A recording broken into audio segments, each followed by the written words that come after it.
como a gente vê lá no Pai Nosso, né? Da mesma forma que você julgar os outros, você vai ser julgado.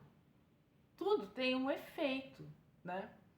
Então, quanto mais... Não é que a gente vai ficar mansinho, bobão, não.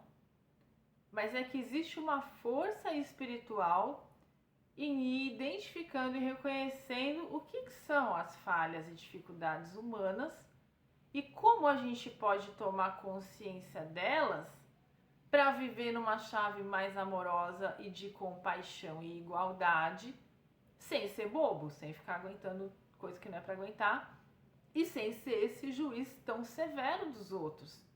Porque afinal, a gente vai ver que a figura de Deus, né, até na Bíblia, no texto bíblico, ela vai saindo de um Deus persecutório para um Deus o quê? Para um Deus que é amor. Né? O que é a parábola do filho pródigo, por exemplo, né? O filho gasta lá um dinheiro de herança com bobagens, né? Acaba assim chafurdando na lama, literalmente, dormindo com os porcos. Quando ele volta arrependido, o pai não espera nem ele chegar, ele vê ele chegando de longe e ele já corre para abraçar esse filho. Então é para a gente também desautomatizar na nossa mente que Deus é esse juiz terrível. Porque se a gente está com essa consciência muito forte de julgar os outros, de perseguir, a gente projeta isso em Deus. Nossa, Deus também deve estar pensando assim, se eu estou pensando isso, Deus deve estar pensando isso de mim, né? Então, quanto mais a gente consegue construir uma subjetividade, uma vida interior mais cheia de amor e compaixão com a gente e com os outros, mais a gente vai também entendendo que Deus também é assim, né? Deus é amor, né? Pelo menos dizem, vou colocar assim, dizem. Mas aí a gente vai vendo como é que o Jihad vai explicar essa transformação do Deus na Bíblia, né? Essa transformação de o que é o Deus no Primeiro Testamento e no Segundo Testamento, né? E o que é essa nova consciência que sai desse olho por olho, dente por dente, e que vai até amar o próximo como a ti mesmo. Então, é um percurso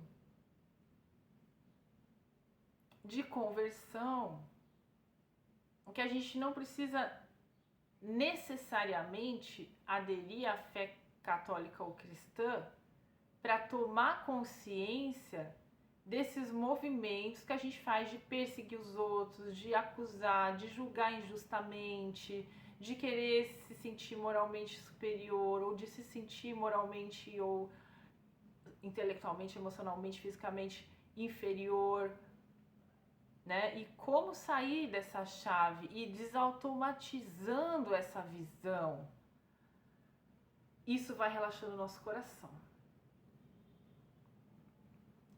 Então eu vou ler no próximo vídeo direitinho a passagem que o João César explica essa questão da conversão, porque essa para mim, é a coluna vertebral de tudo que a gente está falando, né? Então, resumiu, assim, para resumir brutalmente, a gente está falando de orgulho e de compaixão, né? E de como que a gente toma consciência dessas duas forças, né? Digamos assim, dessas duas possibilidades de ação, né? A ação pelo orgulho e a ação pela compaixão. E o que está no meio do caminho para a gente entender isso? O outro, o modelo. Né? O modelo e as coisas que a gente cria a respeito daquele modelo, dentro do nosso subsolo. As fantasias, as projeções, as raivas, né? Que na verdade são raivas até, quem sabe um pouquinho de psicologia sabe, são raivas de outros assuntos que a gente projeta também na pessoa e tal. Então, o caminho de estudar a teoria mimética, né, é um caminho de conversão, como fala o João César, nisso eu concordo totalmente. Só que em conversão não estritamente religiosa, eu também concordo. Por quê? Cada um vai fazer esse autoexame de acordo com os seus recursos, de acordo com as suas capacidades. Cada um tem sua vida, sua experiência, as suas crenças religiosas. A questão é que a gente está diante de um pensador que refletiu a vida inteira sobre a violência e o amor e a compaixão. E como sair de um caminho de violência e ir para um caminho de compaixão. Então a gente pode aproveitar muito bem e fazer o percurso que ele fez, de certa forma. Porque eu acho que todo mundo faz esse percurso, de certa forma. A vida é esse percurso, né, da gente conseguir cada vez mais ser menos violento e cada vez mais ser mais amoroso, né? E é esse percurso que a gente vai tropeçando, né, nas pedras pelo caminho. E aí, às vezes, a gente tropeça numa pedra de ouro, numa pepita de ouro, que é isso aqui. Né? Por exemplo, a obra de uma pessoa que se dedicou a vida inteira a pensar sobre isso. E aí a gente acessa uma fonte de recursos muito rica, porque afinal o cara ficou a vida toda pensando nisso, né? E não só pensando, estudando e dialogando com outros teóricos da arte, da psicologia, da antropologia, da psicanálise, da literatura, né, do teatro. O cara foi ali pesquisando como é que as pessoas estão vendo essa questão. Olha, aqui eu tô vendo também. Aqui, ó, também. Então, quando a gente entende o que ele está discutindo, a gente começa a ver isso em todo lugar. A gente vê isso nas nossas relações familiares, nas nossas relações amorosas, na rua, no nosso cotidiano, em como a gente trata a mulher do supermercado, o cara da banca de jornal. A gente vê isso na forma como a gente se trata, como às vezes a gente é um juiz rigoroso com a gente, né? E como a gente pode aprender a ser mais amoroso com a gente mesmo também, sabe?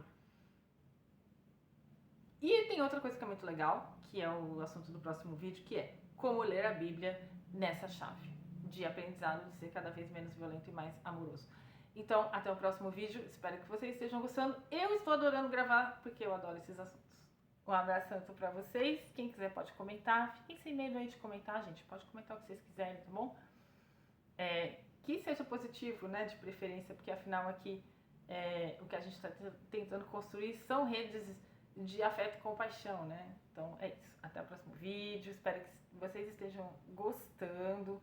E vocês podem, por exemplo, nos comentários, destacar uma coisa que vocês tenham prestado mais atenção, que tenha chamado a atenção de vocês, algum assunto. Esse assunto me chamou a atenção. Isso é legal para eu saber também, para eu desenvolver melhor, tá bom? Um abraço para vocês e até a próxima.